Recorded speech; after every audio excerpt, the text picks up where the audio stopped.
তো এই কাকাও এসছে, এই আমরা যেখানে খালি করব সেখানে কাকাও খালি করবে। তো কাকার গাড়িটা খালি হয়নি, তো কাকা কি বলছে একটু শুনেন, কেন খালি হয়নি না হয়নি। কাকা কেন খালি হচ্ছে না, কি ব্যাপার? গোদরেজ মাল এসছি কাকা, হ্যাঁ গাড়ি সোমবার এসছি, সোমবারের দিন গাড়ি ছেড়েছি, রবিবার লোড হয়েছে। এখানে আমি 2 তারিখে পৌঁছেছি, 2 তারিখে বেলা 10টার সময় চালান জমা দিয়েছি। বেলা 4টা 3:30 থেকে নিয়ে 4টার মধ্যে শ্যাম্পু হয় গাড়ি।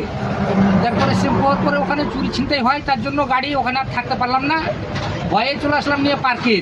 তো ওই ফ্যাক্টরি থেকে পার্কিং চলে আসলে? পার্কিং চলে আসলাম। হ্যাঁ। পার্কিং এসে একদিন পরে আবার গেলাম ফ্যাক্টরি থেকে কোনো খবর আসছে না।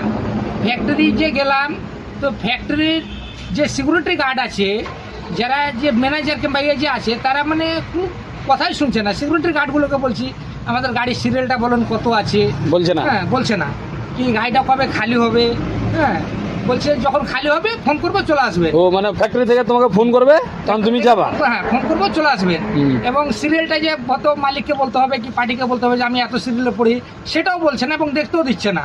হ্যাঁ এবার আবার বলছে যে এখানে কম করে 4 দিন আসিও না, 4 দিন পর আসবা? 4 দিন পর আসবা। হ্যাঁ 4 দিন পরে খালি হলো হতে পারে, না হলে তারপরে আবার ডেট নিয়ে চাইছে।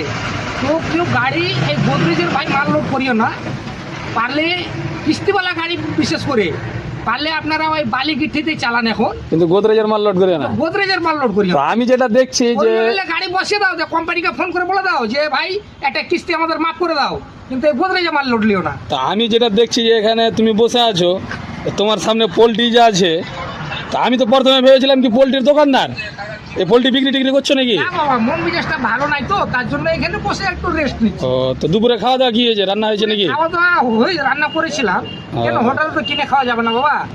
যাতে একবার খেতে গেলে আপনার কম করে ড্রাইভার খালাসি থেকে আমাদের 200-250 টাকা বিল লেগে যায়, মালিক 450-500 টাকা খোরাকি দেয়। হ্যাঁ তো সেই টাকা তো জুটবে না, আবার চা পান আবে যাবি আছে এগুলো। যাই হোক, কাকার গাড়ি খালি হচ্ছে না গোদরেজ ফ্যাক্টরির মাল। তো কাকা এটাই বলতে চাইছে গোদরেজ ফ্যাক্টরি কেউ আসিও না, সম্ভবত এখন আসিও না, পরে তখন আলাদা ব্যাপার আছে। আসবে, সবাই হ্যাঁ, আসবে। কিন্তু এখন না আসাই ভালো। এখন বাপু আসবে না, বেটাও আসবে। কখন খালি হতে পারে মোটামুটি? মোটামুটি কাকা আমি আপনার 2 তারিখে ঢুকেছি, আমার গাড়ি 12-13 তারিখে বলেছে। 12-13 তারিখ মানে 10 দিনের পর খালি হবে। হ্যাঁ এরকম টাইম দিয়েছে। তো যাই হোক, তাতে হতে পারে নাও পারে, ও ভালো জানে। খালি যখন হবে তখন আবার কাকার একটা ভিডিও বানাবো, তখন বলবো। হ্যাঁ।